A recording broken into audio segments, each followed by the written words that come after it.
स्वागत है आपका 28 अगस्त के करंट अफेयर्स में। हमारा पहला क्वेश्चन है, हाल ही में किस राज्य में 33 खेलो इंडिया केंद्र का उद्घाटन किया गया? आंसर है Rajasthan. Union minister of youth affairs and sports Shri Anurag Singh Thakur ने जयपुर में सवाई सिंह मानसिंह स्टेडियम में राजस्थान राज्य में 33 खेलो इंडिया केंद्र का उद्घाटन किया। केंद्रीय मंत्री ने घोषणा की कि राजस्थान में एडिशनल 18 खेलो इंडिया केंद्र के साथ एक डेडिकेटेड स्पोर्ट्स साइंस सेंटर भी स्थापित किया जाएगा, जिसके बाद राजस्थान में खेलो इंडिया केंद्र की संख्या 51 हो जाएगी।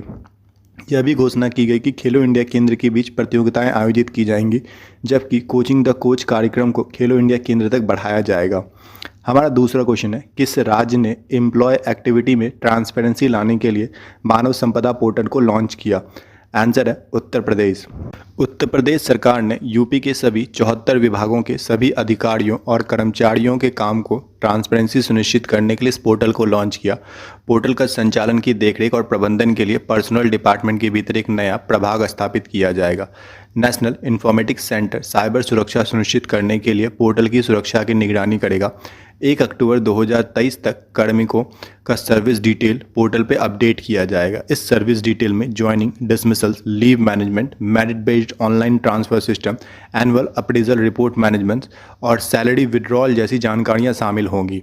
हमारा तीसरा क्वेश्चन है, हाल ही में पीएम मोदी को किस देश के the Grand Cross of the Order of Honour से सम्मानित किया गया? आंसर है ग्रीस। 1975 में ऑर्डर ऑफ द ऑनर की स्थापना की गई थी।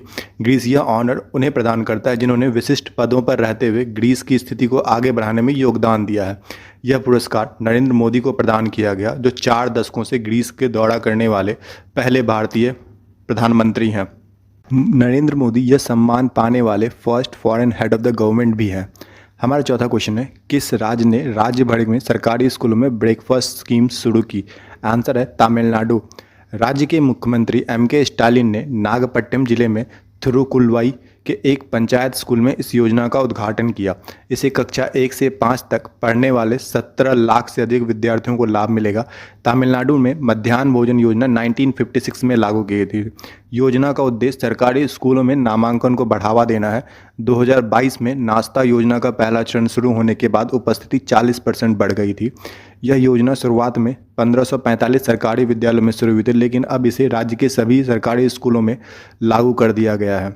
हमारा पांचवा क्वेश्चन है, आरबीआई ने ऑफलाइन पेमेंट ट्रांजैक्शन के अपर लिमिट को 200 से बढ़ाकर कितने रुपए कर दी है? आंसर है 500 रुपये।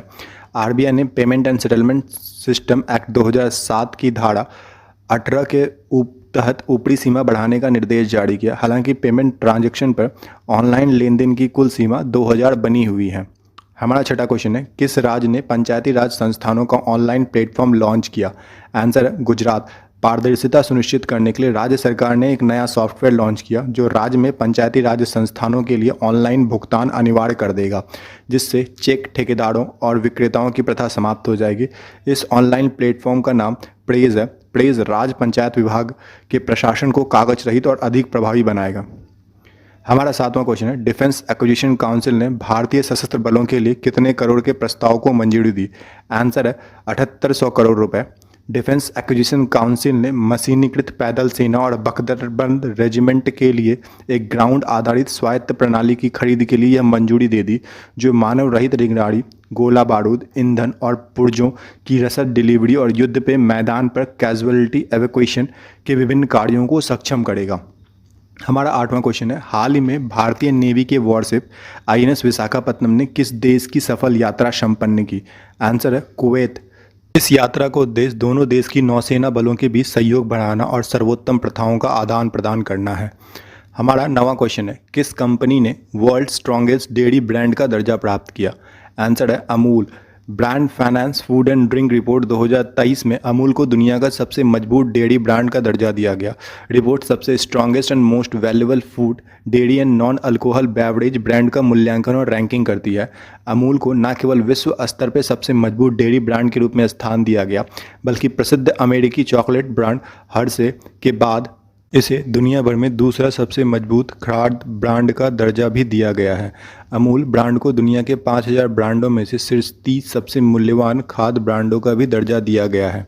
हमारा 10वां क्वेश्चन है, चंद्रमा पर चंद्रयान 3 के लैंडिंग पॉइंट को किस पॉइंट के नाम से जाना जाएगा? आंसर है शिव शक्ति पॉइंट। जिस स्थान पे चंद्रमा 2 ने अपने पदचिन्ह छोड़े थे उसे अब तिरंगा कहा जाएगा। चंद्रमा पर चंद्रयान 3 के लैंडर को लैंडिंग को चिन्हित करने के लिए 23 अगस्त को राष्ट्रीय चौथा अंतरिक्ष विश्व दिवस के रूप में मनाया जाएगा।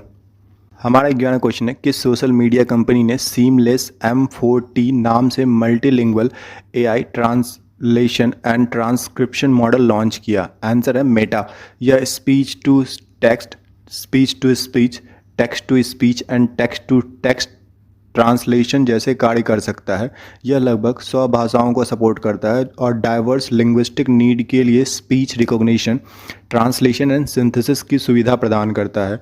2022 में मेटा ने एक टेक्स्ट टू टेक्स्ट अनुवाद model no language left behind launch किया था। यह 200 भाषाओं को सपोर्ट करता है। इसके अतिरिक्त मेटा ने व्यापक रूप से उपयोग की जाने वाली राइटिंग सिस्टम के बिना भाषाओं के लिए speech to speech translation system Hokkien भी लॉन्च किया। हमारा 12वां क्वेश्चन है, किस राज्य ने 1000 मिलीलीटर से कम की प्लास्टिक की पानी की बोतलों पर प्रतिबंध लगा दिया? आंसर है असम। पर्यावरण संरक्षण की दिशा में इस महत्वपूर्ण कदम को उठाया गया। पिछले महीने जुलाई में असम सरकार ने 1 लीटर से कम मात्रा वाली पॉलीइथाइलीन टेरेपैथलेट से बनी पीने की पानी की बोतलों के उत्पादन और उपयोग पर प्रतिबंध लगाया था। इस कदम से पर्यावरण संरक्षण पर विशेष ध्यान दिया जाएगा। धन्यवाद, मिलते हैं अगले वीडियो में।